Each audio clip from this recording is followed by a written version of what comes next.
And in 1 minute, we will start the recording for today's press conference.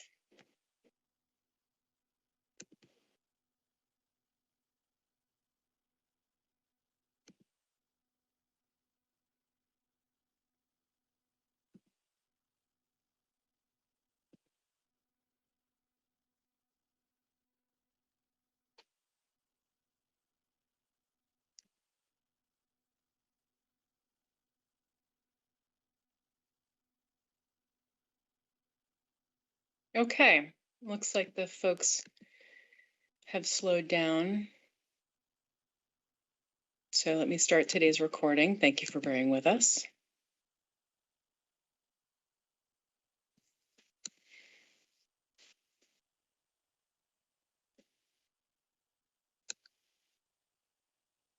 All right. Good afternoon, and thank you for joining us today. My name is Marika Shagru, and I'm the Senior Director of Communications at PSE&G. We're pleased to host this virtual press conference today on February 22nd at 3:45 p.m. on the status of our systems as we manage through Winter Storm Hernando. PSE&G prepares all year long for storms such as this one, and we've especially been preparing all week long. In advance of the forecasted wintry weather, we review and prepare our systems and staffing, as well as processes and resources to support our customers and communities in the event of outages. These preparations reinforce our commitment to delivering safe, reliable service. Joining me today on the call is Brian Clark, Senior Vice President at PSE&G. Today, we will cover a few safety tips, storm preparation and restoration efforts, the process of reporting outages and staying connected. We will be taking questions through the chat feature today. So if you have any questions, please put them into the chat, and we will get those after Brian delivers his remarks. Before I turn it over to Brian, I want to review a few quick safety messages. First, Our customers and communities should know never use a power generator during an outage indoors. Be sure to keep the following in mind. Power generators and fuels can back up carbon monoxide inside homes. So never use your generators inside. Install carbon monoxide alarms in central locations on every level of your home. That provides an early warning system should carbon monoxide accumulate. Additionally, downed power lines can be extremely dangerous. Downed wires should always be considered live. Stay at least 30 feet away from downed wires and don't go near a pole or anything touching the line. Immediately contact PSE&G at 1-800-436-PSEG or via our mobile app or our website to report a downed wire, and dial 911 immediately if a hazard exists. For gas safety, if you smell gas, immediately exit the building and move at least 350 feet away and call 911. Please keep in mind when it snows, any high-efficiency furnace pipes on the outside of your home should be cleared of snow. Otherwise, you may inadvertently allow carbon monoxide to build up in your home.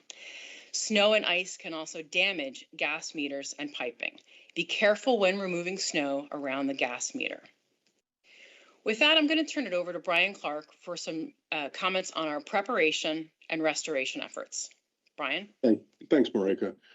Although PSE&G has been preparing for this winter weather storm for the past several days, we've conducted various storm drills and training sessions throughout the year to ensure we are prepared for moments like this. Our preparations begin by monitoring the weather and engaging with each one of our weather agencies to help us gauge what we can expect to see within our service territories. Each weather agency has been predicting similar forecasts, much like what you've heard, and have recently reflected a change in the storm trajectory and forecasted impact to our area. The increased heavy wet snow and elevated winds remain our major concerns. We have a thorough tree trimming program as mandated by the BPU, but despite that program, with the high winds and heavy wet snow forecasted, we may see large limbs and possible decayed trees fall and make contact with our lines. There are no leaves on the trees at this time, which usually can create a sail effect due to the winds, but nevertheless, there will be outages due to this snowstorm. When we have a significant sized storm heading our way, the entire utility and other parts of our organization begin doing their part by reviewing their storm preparation procedures and checklists and reviewing the availability of their personnel to ensure their responsible restoration processes can be satisfied. Approximately 3,000 PSE&G electric field personnel have mobilized to support storm restoration efforts, including line workers, tree trimmers, surveyors, and other field personnel. We have also requested additional assistance for hundreds of mutual aid workers to reinforce restoration efforts. I'm at one of those staging areas right now, and where our employees are actively moving materials in preparation for the storm response. We will also have a large vegetation or tree trimming contingent on hand to clear any branches, limbs, and whole trees due to heavy wet snow and winds. We have other storm support processes engaged, including our logistics teams, which handles our materials, our damage assessment teams, and other vital parts of the storm process that are required during our restoration program. Our statewide Emergency Operations Center, or EOC, which is our command center, is also open at this time and will remain open so during the storm.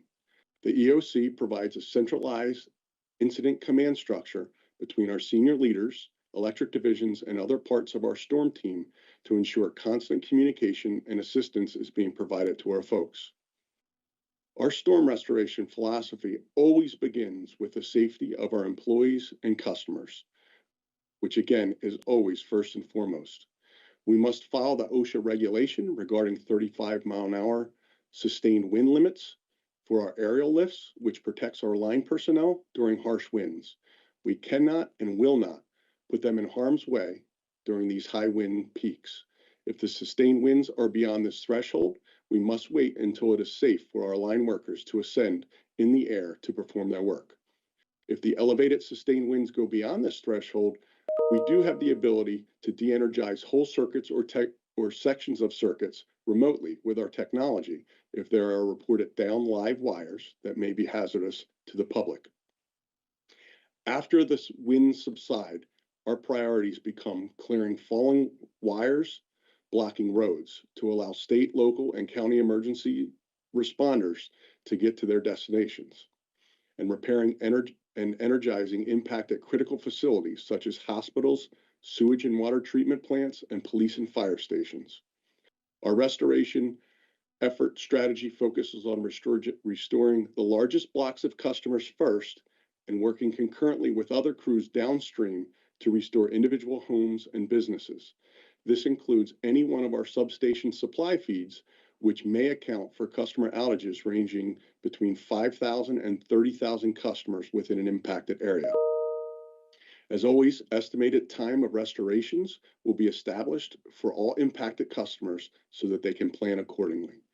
Our gas teams follow a similar protocol as our electric team, and we have rescheduled non-essential work so that we can focus on our customers that truly need us. We're fully staffed, which includes strategically placing folks at different points in our service territory to respond quickly to emergencies. At PSE&G, our service to our customers, businesses, and governmental locations is extremely important to us. Our team will be fully engaged around the clock until everyone is restored. Thank you, Marika, and back to you. Thanks, Brian. Before we close out here, I just want to remind folks of how to report an outage. We recommend that customers understand the process before an issue arises. Our outage tools can help customers stay connected during an outage by sharing valuable information and status updates. To report an outage and receive status updates by texting out to 4PSEG, that's 47734, or through our mobile app, or on our website at pseg.com/myaccount. You can also get an update by visiting PSE&G's outage map for the latest outages, restoration times, crew locations across New Jersey. That's pseg.com/outage center. Customers in need of heating system repair can schedule an appointment via pseg.com/myaccount or by calling 800-350-PSEG. That's 800-350-7734. For members of the media with questions, please reach out to the Media Relations team via the email that you received and the distribution list. That reaches our entire communications team. I'm just going to pause while we take a look at the chat and see if we received any questions. Give me one moment to take a peek at the chat. All right. Well, Brian, we must have done an amazing job. It may also be that at this moment, the ground is just now getting its latest dusting from Winter Storm Hernando, but to be sure, forecast calls for an incredible amount of snow and wintry weather. We take this very seriously. So I'd like to thank you all for your time today. Please stay safe and let us know if you have any questions. Thank you very much. That concludes our press conference today.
Into the day tomorrow, the wind will cause power outages. That wind combined with the heavy wet nature of the snowfall, treacherous to nearly impossible travel.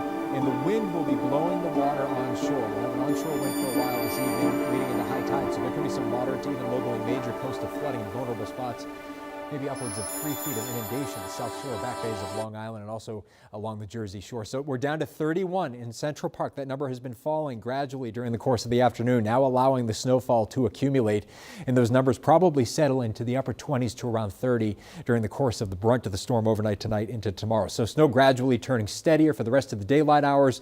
The roads are basically wet to slushy right now, but they'll probably go to snow covered by day's end. So basically in the next couple of hours, that's when the travel conditions really start deteriorating before we go into an all-out blizzard tonight into Monday morning, near zero visibility at times, power outages, and of course that risk of coastal flooding as well. Interesting developments here. Down the Jersey Shore was in the upper 30s earlier. You're getting rain. Now you're down to 32 at Belmar getting snow, 33 at Toms River. Some very heavy snow bands now enveloped